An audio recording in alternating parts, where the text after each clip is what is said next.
Bismillahirrahmanirrahim. Assalamualaikum warahmatullahi wabarakatuh. Pada kesempatan kali ini saya akan membahas tentang satu bacaan yang berbeda dengan bacaan-bacaan biasanya yang disebut dengan gharib di dalam bacaan Al-Quran atau gharib muskilat di dalam bacaan Al-Quran. Gharib secara bahasa berarti satu hal yang istimewa, berbeda dari yang lain. Terdapat beberapa bacaan gharib di dalam Al-Quran menurut Imam Hafaz. Kali ini saya akan membahasnya secara singkat dan jelas. Adanya video ini diharapkan dapat membantu pembaca untuk memperhatikan ayat-ayat berikut saat membaca Al-Quran. Macam-macam bacaan Al-Quran yang termasuk dalam kategori gharib. Yang pertama adalah imalah. Bacaan gharib pertama ini adalah imalah.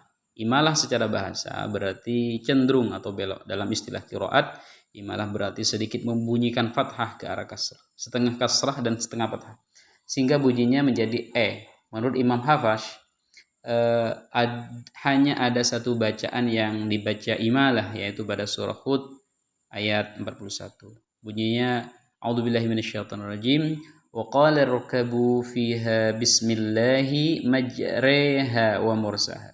Pada dasarnya setiap alif yang berharakat fathah dibaca a.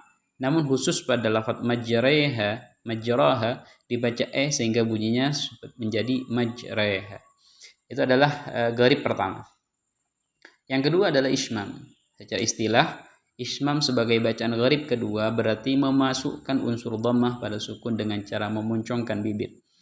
Terdapat satu bacaan Al-Quran yang dibaca ismam menurut riwayat Hafaz, yaitu pada surah Yusuf ayat 11 yang bunyinya adalah qalu ya abana ma laka la ta'manna ala Yusuf.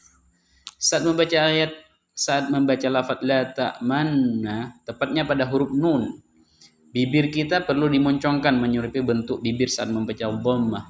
Apabila diibaratkan seperti membaca kata la ta'manuna. Namun bacaan u-nya atau bacaan dhammahnya tidak dibunyikan, hanya bibirnya yang tetap dimoncongkan. Jadi bacaannya adalah la ta'manna. Yang ketiga adalah saktah. Secara istilah berarti berhenti sebentar tanpa bernafas. Terdapat 4 bacaan dalam Al-Quran yang dibaca saktah. Pertama adalah surah Al-Kahfi ayat 1 sampai 2 yang berbunyi A'udzubillahi minasyaitonirrajim wa lam yaj'al lahu 'iwaja qayyima. Jadi berhenti.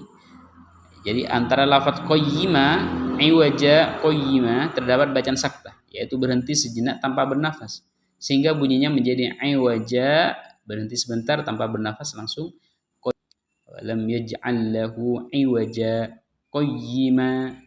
Yang kedua surah Yasin yang berbunyi man ba'atsana mim marqadina hadza ma wa'adar rahman. Bacaan saktah pada ayat ini terletak pada lafaz mim marqadina hadza. Yang ketiga terdapat pada surah Qiyamah berbunyi wa qila man raq. Pada ayat ini terletak pada lafaz man raq. Jadi berhenti sejenak tanpa bernafas. Saktah yang selanjutnya terdapat pada surah Al-Mutaffifin, yaitu terletak pada ayat qala bal rana ala. Bacaan saktah pada ayat ini terletak pada lafaz bal rana, jadi berhenti sejenak. Keempat adalah tashil. Tashil berarti membunyikan hamzah dan alif. Terdapat satu bacaan dalam Al-Quran yang dibaca tashil, yaitu pada surah Fussilat ayat 44 yang berbunyi A'udzubillahi minasyaitonirrajim a'jamiyyu arabi.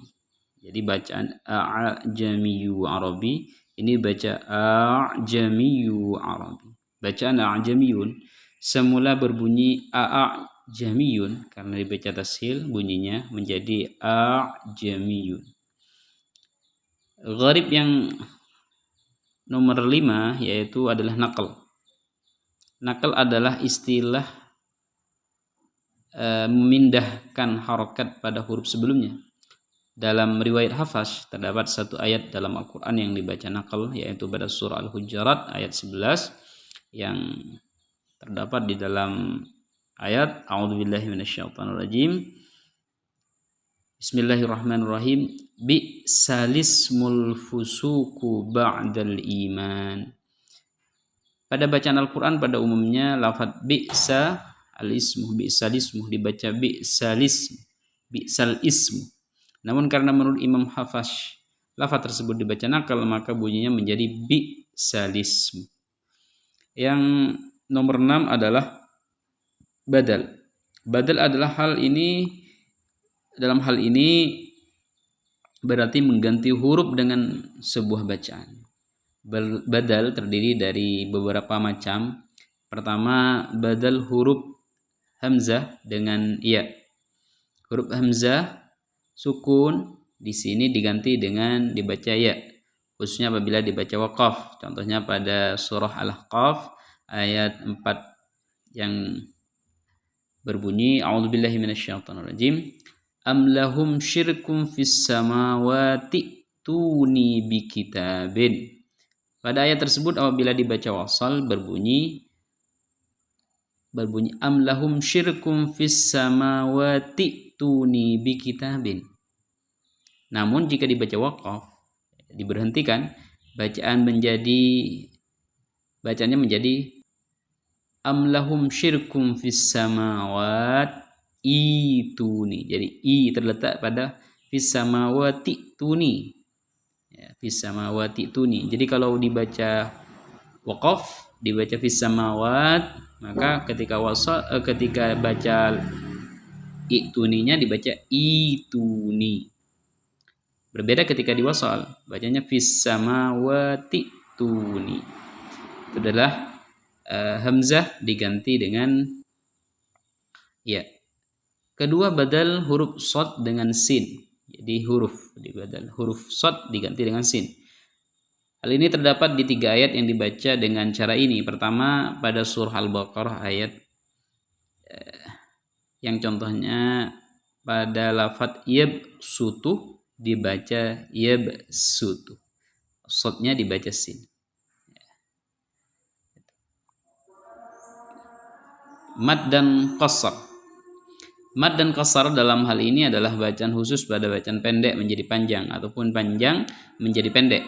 Contohnya adalah lafaz ana dan lakinna dibaca pendek. Jadi ana dan lakinna ini dibaca pendek. Contohnya pada surah Az-Zukhruf ayat 81 dan surah Al-Kahfi ayat 38. Fa ana awwalul abidin. Lakinnahu wallahu rabbi. Lafaz juga lafaz ad-dununa ar-rasula qawarirah tetap dibaca panjang ketika waqaf, khususnya untuk lafaz qawarirah dibaca pendek ketika wasal, jadi qawarirah qawarir.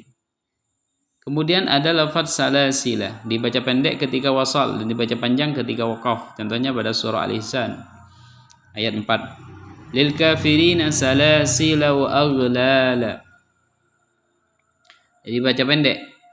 Ketika wasal dibaca pendek, tapi ketika diwaqaf maka dibaca panjang. Lil kafirina salasila. Dibaca panjang. Tapi ketika diwasal dibaca lil kafirina salasila wa aghlala. Kemudian lafaz mi'atain malaihim min nabai afain dan mi'ah yaitu selalu dibaca pendek. Kemudian lafaz nabluwah, liyarbuwah, linabluwah, litatluwah dan lan nad'uwah selalu dibaca pendek. Jadi bacaannya lan nad'uwah, tidak boleh dibaca lan nad'uwah. Lafaz samudah selalu dibaca pendek. Contoh pada surah Hud ayat 86. Ala inna samuda kafaru rabbahum. Jadi jangan dibaca ala inna samuda kafaru rabbahum, tidak boleh. Ini adalah termasuk bagian daripada bacaan gharib dalam mat dan qasar. Jadi tulisannya adalah tulisan seperti mat tapi bacaannya qasar. Kadang kalau di wasal itu dibaca pendek, tapi kalau di waqaf dibaca panjang. Seperti itu. Ini adalah 7 macam-macam gharib dan muskilah yang menurut Imam Hafash, riwayat Imam Hafash. Mudah-mudahan bermanfaat. Assalamualaikum warahmatullahi wabarakatuh.